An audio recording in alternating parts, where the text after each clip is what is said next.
ನಮಸ್ಕಾರ ವೀಕ್ಷಕರೇ, ನಾನಿವತ್ತು ಕೆಂಪು ಒಣಮೆಣಸಿನಕಾಯಿನಲ್ಲಿ ಹೇಗೆ ಚಟ್ನಿ ಮಾಡೋದು ಅಂತ ತೋರಿಸ್ತೀನಿ. ಅದಕ್ಕೆ ಬೇಕಾಗಿರೋ ಸಾಮಗ್ರಿಗಳು: ಕೆಂಪು ಮೆಣಸಿನಕಾಯಿ, ಈರುಳ್ಳಿ, ಬೆಳ್ಳುಳ್ಳಿ, ಹುಣಸೆಹಣ್ಣು, ಒಗ್ಗರಣೆಗೆ ಎಣ್ಣೆ, ಹಿಂಗು, ಕರಿಬೇವಿನ ಸೊಪ್ಪು, ಸಾಸಿವೆ, ಉದ್ದಿನಕಾಳು. ಚಟ್ನಿ ಮಾಡೋಣ. ಎಣ್ಣೆ ಹಾಕೋಣ.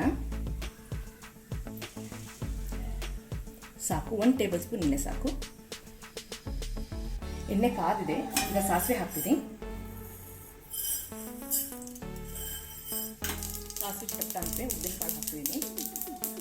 ಹಾಕಿದ್ಮೇಲೆ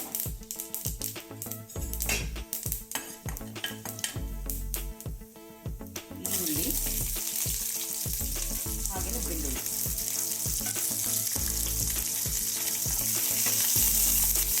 ಖಾರ ಬೇಕು ಅಂತಂದರೆ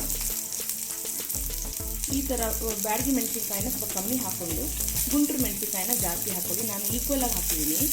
ಗುಂಟೂರು ಮತ್ತು ಬ್ಯಾಡಗಿ ಮೆಣಸಿನಕಾಯಿನ ಈಕ್ವಲ್ ಹಾಕ್ತಿದ್ದೀನಿ. ಈಗ ಖಾರ ತಕ್ಕವಾಗಿ ನೀವು ಅಡ್ಜಸ್ಟ್ ಮಾಡ್ಕೊಳ್ಳಿ. ಇದು ತುಂಬ ಮಾಡಬೇಕು ಅನ್ನೋ ನೆಸೆಸಿಟಿ ಏನಿಲ್ಲ. ಈರುಳ್ಳಿ ಸ್ವಲ್ಪ ಮಾಡಿದ್ರೆ ಸಾಕು. ಇದಾಗಿದೆ. ಈಗ ನಾನು ಕೆಂಪು ಮೆಣಸಿನಕಾಯಿನ ಹಾಕ್ತಾಯಿದ್ದೀನಿ.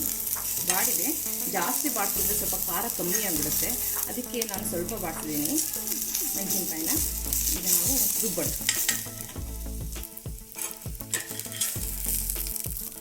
ಈಗ ನಾನು ಬಾಡಿಸಿರೋ ಮೆಣಸಿನಕಾಯಿ, ಈರುಳ್ಳಿ, ಬೆಳ್ಳುಳ್ಳಿ ಅದನ್ನೆಲ್ಲ ಹಾಕ್ಬಿಟ್ಟು ಅದ್ರ ಜೊತೆಗೆ ನಾನು ಹುಣಸೆಹಣ್ಣು ಹಾಕ್ತಾಯಿದ್ದೀನಿ.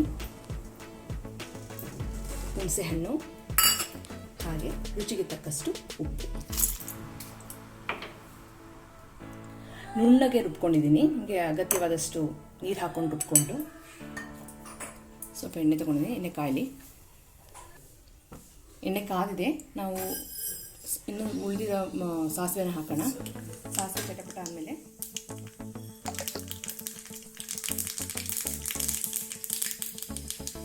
ಉದ್ದಿನಕಾಳು,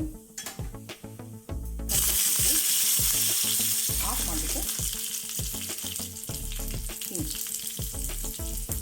ಈಗ ಒಗ್ಗರಣೆ ರೆಡಿಯಾಗಿದೆ. ಯಾವಾಗಲೂ ಹಿಂದನ್ನು ನಾವು ಉಳಿ ಆಫ್ ಮಾಡಿದ್ಮೇಲೆ ಹಾಕಬೇಕು, ಯಾಕೆಂತಂದರೆ ಕಪ್ಪಾಗ್ಬಿಡುತ್ತೆ. ಇದೇ ನಾವು ಚಟ್ನಿ ಮಿಟ್ ಹಾಕೋಣ.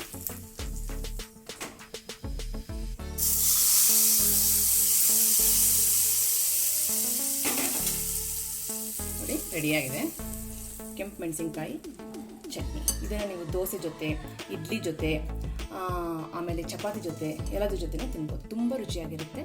ನೀವು ಮನೇಲಿ ಮಾಡಿ ನೋಡಿ. ಇಷ್ಟ ಆದರೆ ಲೈಕ್ ಮಾಡಿ. Thank you.